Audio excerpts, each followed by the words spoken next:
Um tubo em U, aberto em ambos os ramos, contém dois líquidos não miscíveis em equilíbrio hidrostático.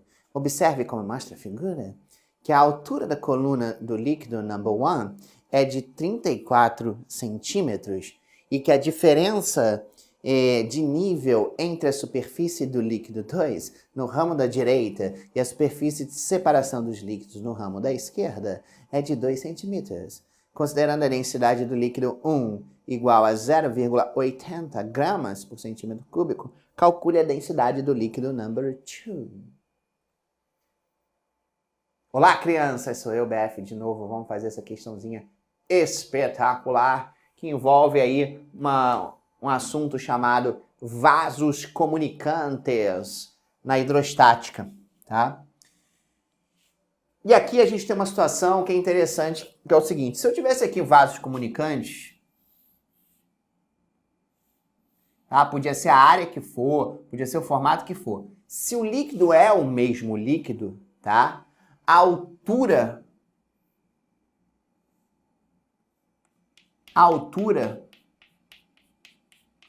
dessas duas colunas, mesmo que essa coluna aqui fosse mais grossa do que essa, ou que essa tivesse um formato assim, ou fosse uma minhoquinha, não interessa. A altura do líquido nas duas pontas seria igual.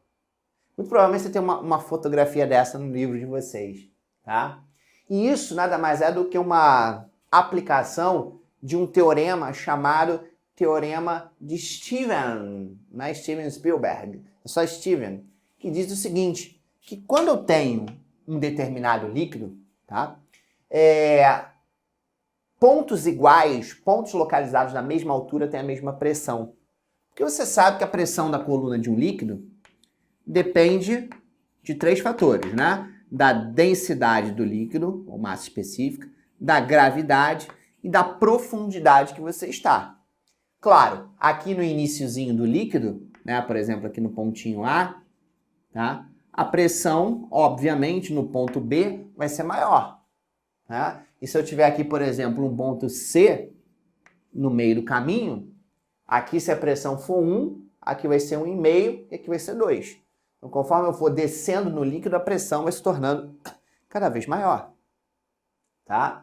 Mas Steven disse o seguinte, olha, não importa se essa coluna aqui é mais grossa, ou se isso aqui fosse no formato de minhoquinha, ou se fosse uma reta inclinada para cima, não interessa, tá?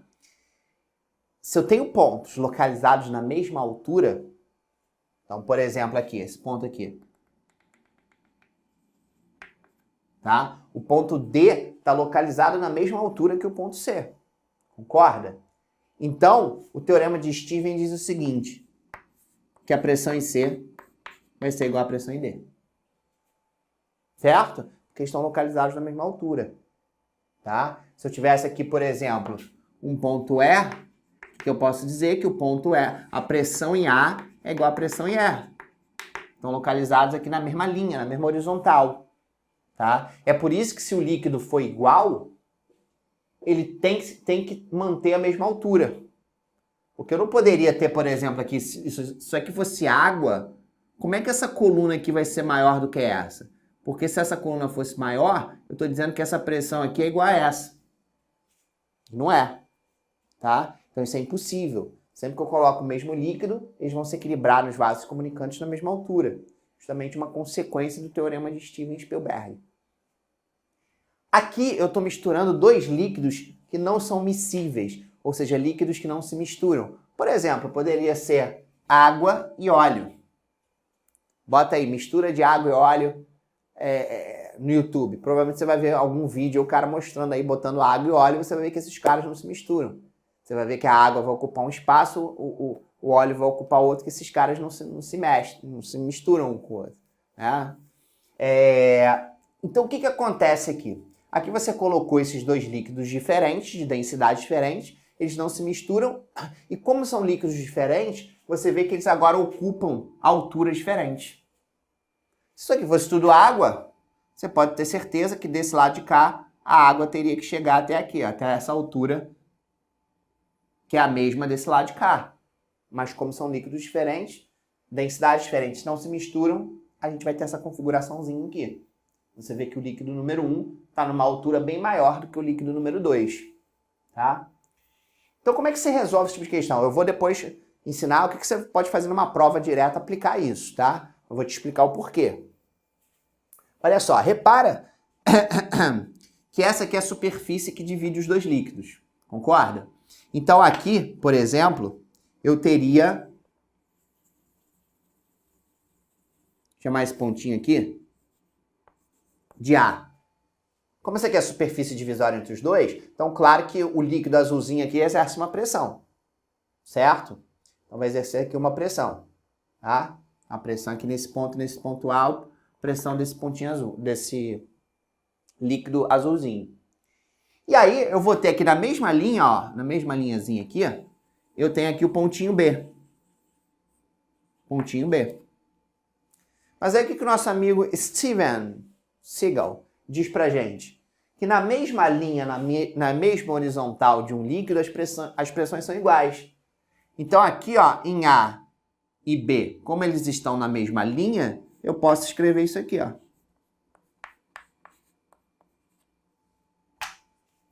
Pressão em A igual a pressão em B. Mas olha o truque. Como é que eu calculo essa pressão em A?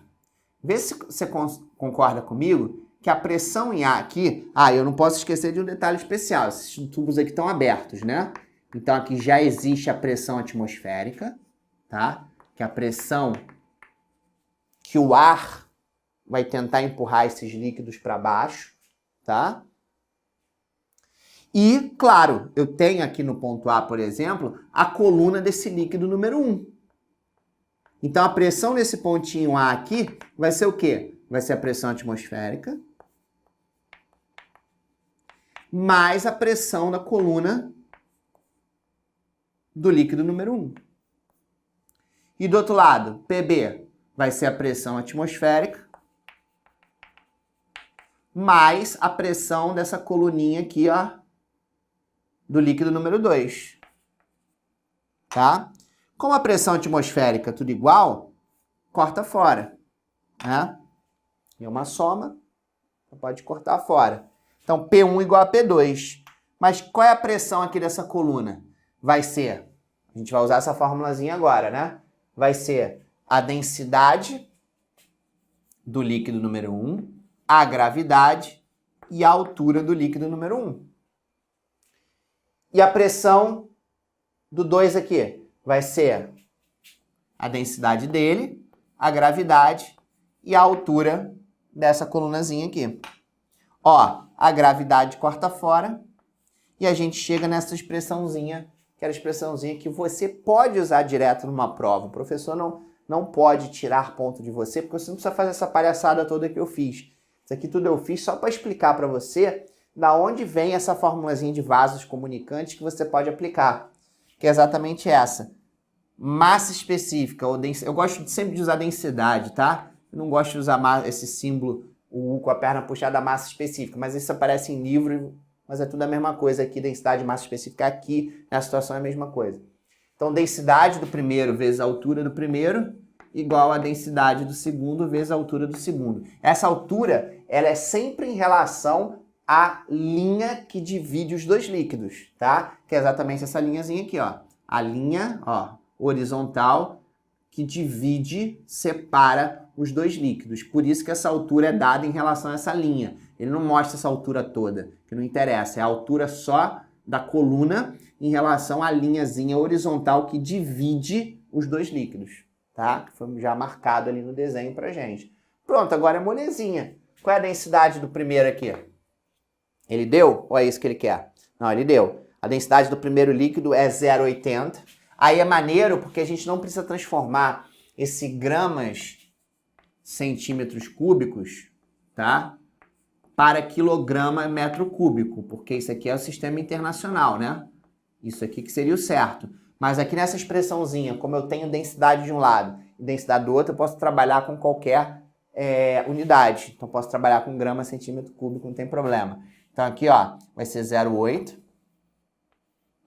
E aqui é a mesma coisa, né? Eu tenho a altura do lado, eu tenho a altura do outro, eu posso trabalhar também em centímetros e centímetros, não precisa transformar para metros. Então, a altura da primeira coluna em relação à superfície divisória entre os dois líquidos é 34. E aí vou calcular a densidade do segundo vezes a altura do segundo em relação à superfície divisória, que é 2. Dá para simplificar 34 com 2 dá 17.